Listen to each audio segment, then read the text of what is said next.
बस रावत जी, तो फिर यह तय रहा, कुंवर प्रताप और दूसरे राजकुमारों को आचार्य राघवेंद्र ही शिक्षा देंगे। कुंवर प्रताप आपके गुरु होंगे आचार्य राघवेंद्र। तुम जैसे को तो कभी मैं अपना शिष्य ना बनाऊं। क्या बात है, लगता है हमारे इस निर्णय से आपको प्रसन्नता नहीं हो। नहीं नहीं दाजीराज, हमें तो बहुत अच्छा लग रहा है। बस वो थोड़ा सा समय मिल जाता तो हम प्रशिक्षण लेकर उनके लिए स्वयं को तैयार कर लेते। कुंवर प्रताप, स्वयं ही अपना प्रशिक्षण करने में क्या लाभ जब आचार्य राघवेंद्र ही आपको प्रशिक्षण देंगे। नहीं, वे कहीं हमें। जाइए कुंवर प्रताप, जाकर तैयार हो जाइए। हम अभी आचार्य राघवेंद्र के आश्रम के लिए निकल रहे हैं और फिर तीज के उत्सव के लिए हमें समय पर वापस भी लौटना है। जाइए। हुकुम।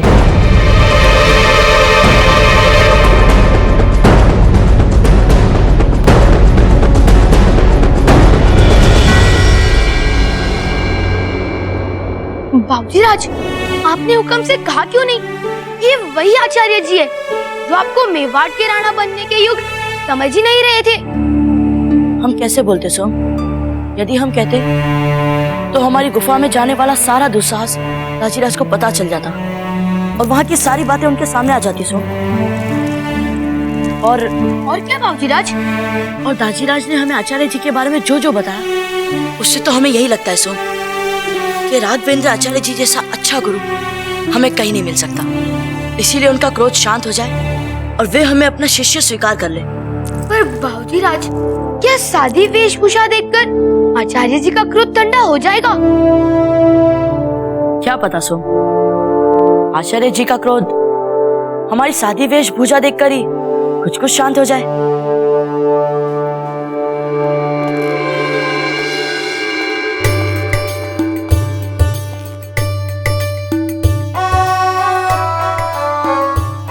हम तो सारे प्रयत्न कर रहे हैं सोम। अब आगे एकलिंग जी की इच्छा।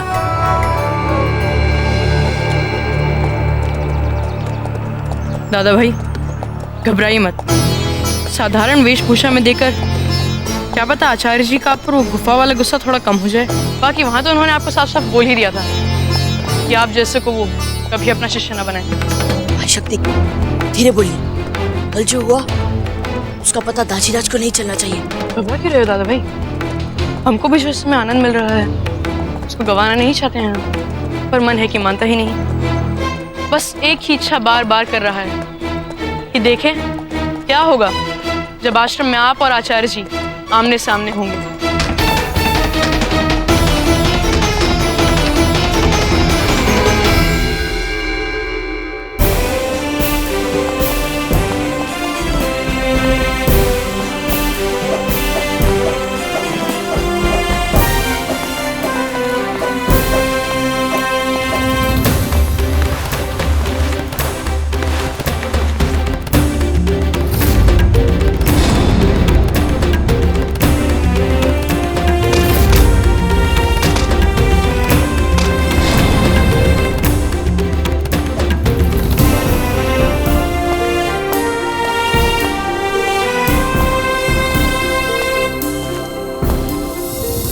दाजीराज, ये सब? कुंवर शक्ति, गुरु के आश्रम का वातावरण ऐसा ही होता है।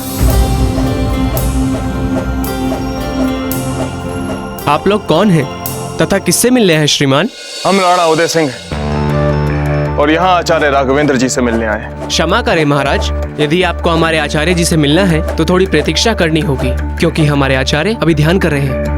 उनका ध्यान पूर्ण हो तब तक यदि आप चाहें तो हमारा आश्रम देख सकते हैं महाराज। बालक, आप मेवाड़ के राणा को प्रतीक्षा करने के लिए कह रहे हैं? कृपया धीरे सुर में बोलिए श्रीमान, शोर से हमारे गुरुजी का ध्यान भंग हो सकता है। सुरतन सिंह जी,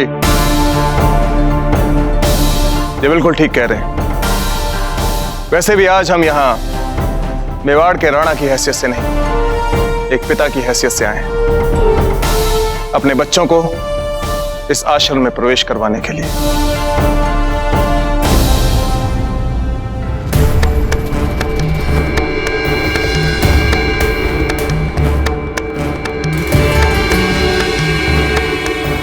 दाजीराज, आचार्य जी तो केवल अपने हाथों पर ही उल्टे खड़े हैं।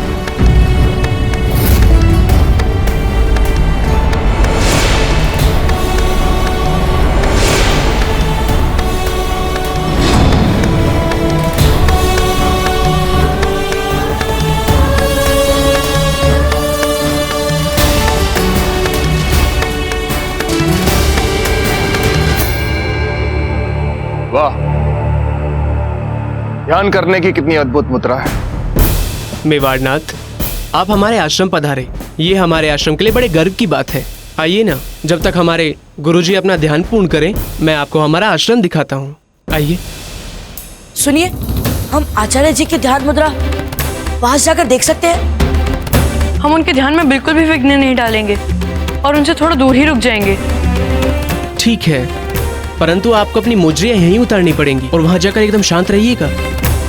गुरुजी के ध्यान में किसी भी प्रकार की बाधा नहीं आनी चाहिए, बस। ठीक है। क्या मुजड़ियां उतारनी पड़ेंगी? भाई शक्ति, जैसा ये कह रहे हैं वैसा कर लीजिए। चलिए महाराज, चलिए।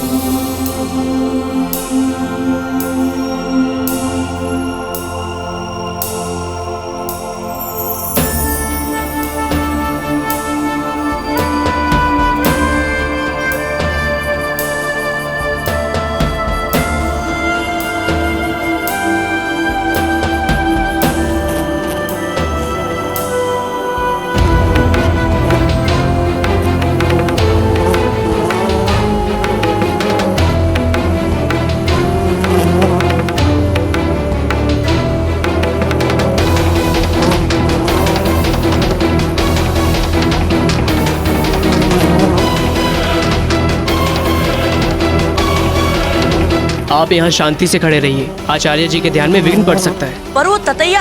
हम निवेदन करते हैं आपसे, शांत शांत। ठीक है, शांत।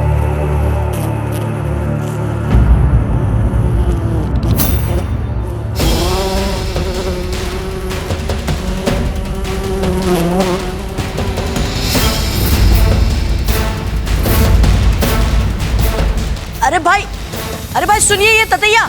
अरे आचार्य जी!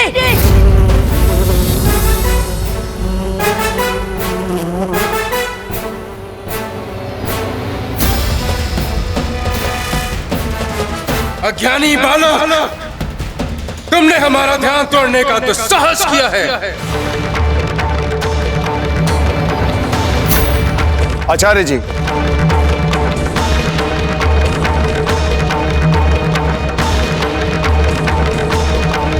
हमारा सादर प्रणाम स्वीकार कीजिए।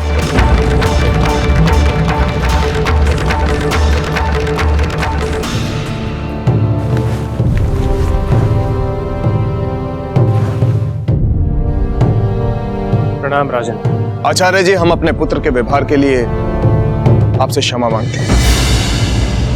आप जैसा महान राणा हमारे साधारण से आश्रम में आने का कारण बताएंगे राजन?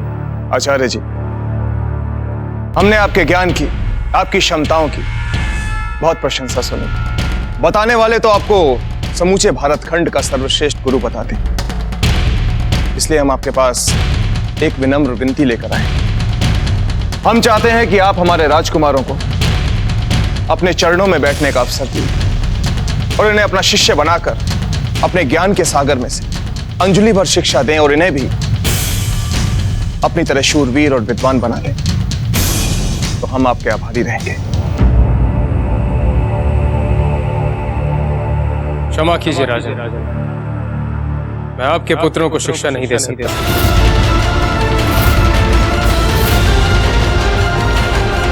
मेवाड़ के राणा को आज तक किसी ने ना नहीं कहा। सूरतन सिंह जी, हम यहां मेवाड़ के राजा की हैसियत से नहीं आए। अगर आचार्य राघवेंद्र जैसा गुणी गुरु हमारे पुत्रों को शिक्षा नहीं देना चाहते तो अवश्य इनके पास कोई उपयुक्त कारण होगा।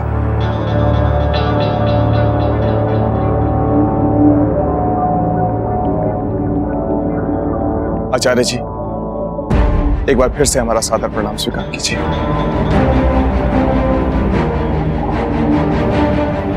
चलिए।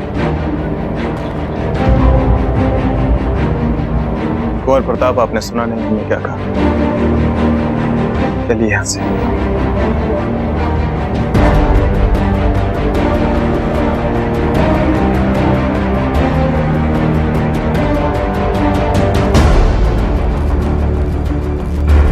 आचार्य जी,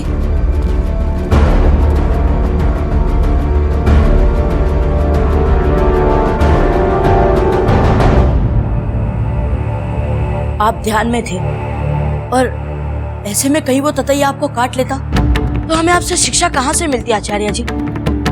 इसीलिए हमें चिल्लाकर आपको सचेत करना पड़ा। हमें क्षमा कर दीजिए। वो ततैया विशाला था या नहीं, क्या इस बात का बोध था तुम्हें? उसी प्रकार तुम्हें उस गुफा का ज्ञान भी नहीं था कि क्या वो गुफा सुरक्षित थी भी या नहीं।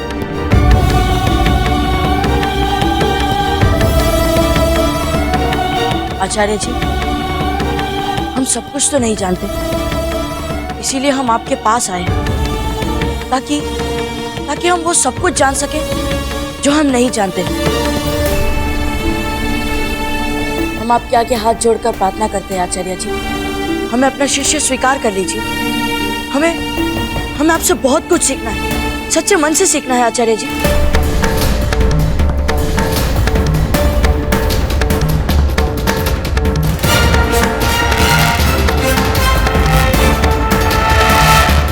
राजन, हमारे हृदय में आपके लिए अपार सम्मान है। आप जैसे राणा बहुत कम होते हैं जो वीर, पराक्रमी, साहसी, विद्वान होने के साथ साथ विनम्र भी हो, और इसी कारणवश हमें आपका आग्रह स्वीकार है।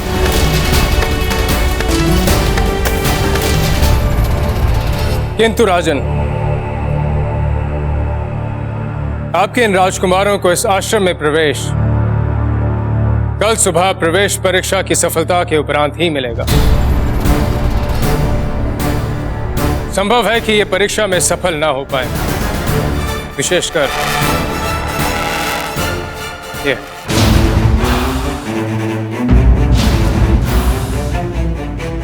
यदि ऐसा हुआ तो किसी भी प्रकार की राजकीय मुद्राएं या किसी भी प्रकार का राजकीय आतंक हमारे निर्णय में बदलाव नहीं ला सकता, चाहे हमें अपना आश्रम किसी और राज्य में क्यों ना ले जाना पड़े।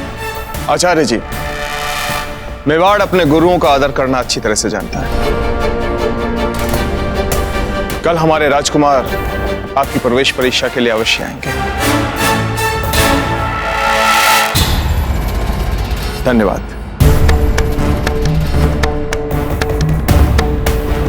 चलिए।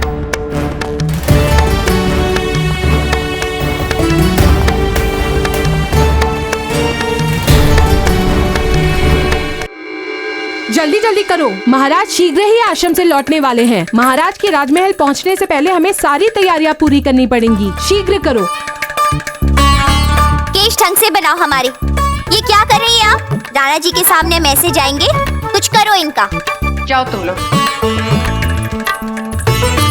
आज अपनी जीजा के बाल हम सजाएंगे। कितनी सुंदर लग रही हैं आप, कहीं हमारी नजर ना लग जाए आपको। सच? मेवाड़ की सबसे सुंदर स्त्री हमारी प्रशंसा कर रही है, मानना तो पड़ेगा। नहीं तो कहाँ आप और कहाँ हम। ऐसी कोई बात नहीं है जीजा, सच में आज आप बहुत सुंदर लग रही हैं।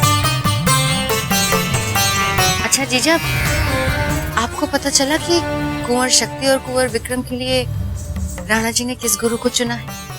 हमें कुछ ज्यादा नहीं पता, पर हमें कोई कह रहा था कि जयवंता जीजा ने जिनका सुझाव दिया था, राणा जी ने उनको ही गुरु चुन लिया है। अब राणा जी भी देखिए ना, हर बात में जयवंता जीजा के ही सुझाव लेकर निर्णय लेते हैं, फिर चाहे आपके बच्चों की शिक्षा की बात क्यों ना हो। अब आप ही बताओ बहना, भला हमारी भी सलाह कभी राणा जी ने ली है? छोड़िए, क्या पता जयवंता जीजा का सुझाव ही सही निकल जाए। सच जीजा, आपके बड़प्पन को प्रणाम करते हैं। यदि प्रश्न हमारे बच्चों के लाभ या हानि पर आ जाए तो हम तो किसी की न सुने। बड़ा कलेजा है आपका, आंख मीचकर सारी बातें मान लेती हैं आप। क्या कर सकते हैं हम भी, बस मन ही मन सोचते रहते हैं। काश हमारे मन में भी आप जितनी दृढ़ता होती। मन क्यों छोटा कर रही है जीजा? आप 2 योग्य राजकुमारों की मां हैं। समय आने दीजिए, फिर देखिए आपके लिए कुंवर शक्ति स्वयं राणा जी से बात करें। प्रणाम महारानी सा। तीज का झूला सज चुका है, किनके कक्ष में रखवाना है इसे? यशवी, आप बार बार एक ही प्रश्न पूछ रही हैं। हर वर्ष तीज का झूला बेना धीरबाई के कक्ष में ही रखा जाता है ना? अच्छा हुआ जो समय रहते ही ये प्रश्न पूछ लिया। इस वर्ष झूला हमारे कक्ष में नहीं, जयवंता जीजा के कक्ष में लगेगा। समझ गई ना? जी रानी सा। बेना, इस गौरव की असली अधिकारी तो जयवंता बाई सा ही है, फिर राणा जी को वहीं लौटना चाहिए। अब चलिए, शिव पार्वती की पूजा करने का समय हो गया है। आइए।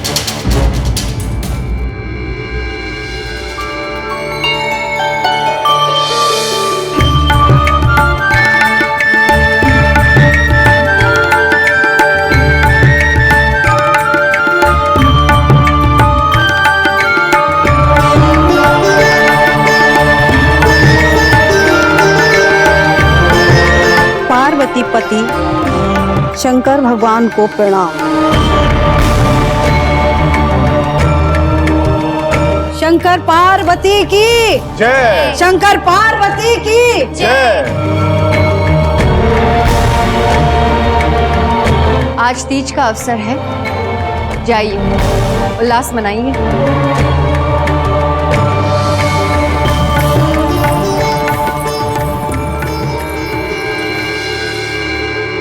बेना, आपने तीज का झूला हमारे कक्ष में रखवाया है?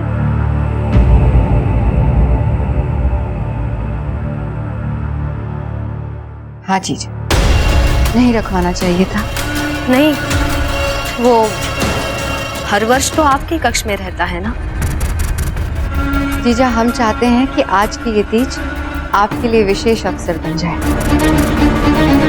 विराजिए राणा जी।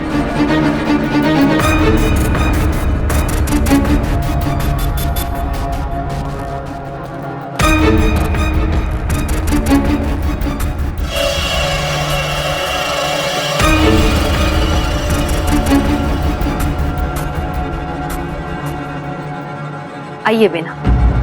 नहीं जीजा, हम चाहते हैं कि इस वर्ष आप इस झूले पर बैठें।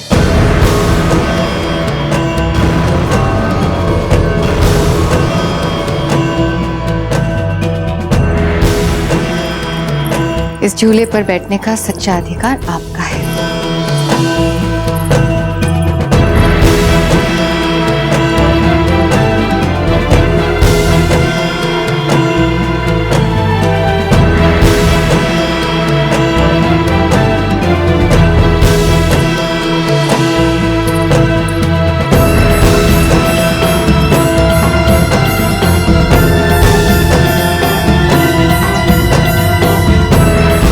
कहाँ जा रही हैं आप जीजा? आपने ही तो कहा था ना। रुकिए, हम बात करेंगे आपसे। बेना सज्जा, यहाँ आए ना हमारे पास। नहीं जीजा, हम जहाँ हैं वहीं संतुष्ट हैं।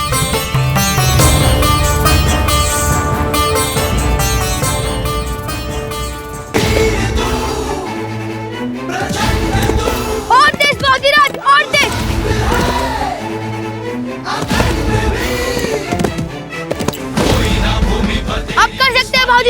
तेज।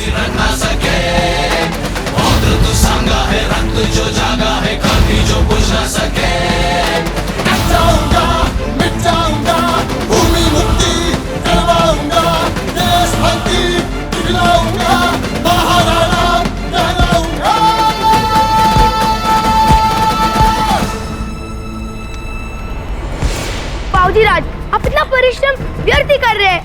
अगर आचार्य जी ने कोई दूसरी नई चुनौती रख दी तो आपकी सारी मेहनत बेकार चली जाएगी।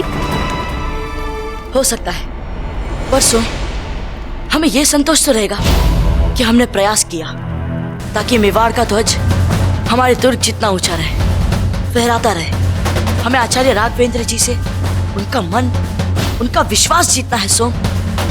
हम चाहते कि वो हमें अपना शिष्य बनाकर अपना ज्ञान और प्रशिक्षण दे, तभी तो हम हमारी मातृभूमि की अफगान और मुगलों से भली प्रकार से रक्षा कर पाएंगे।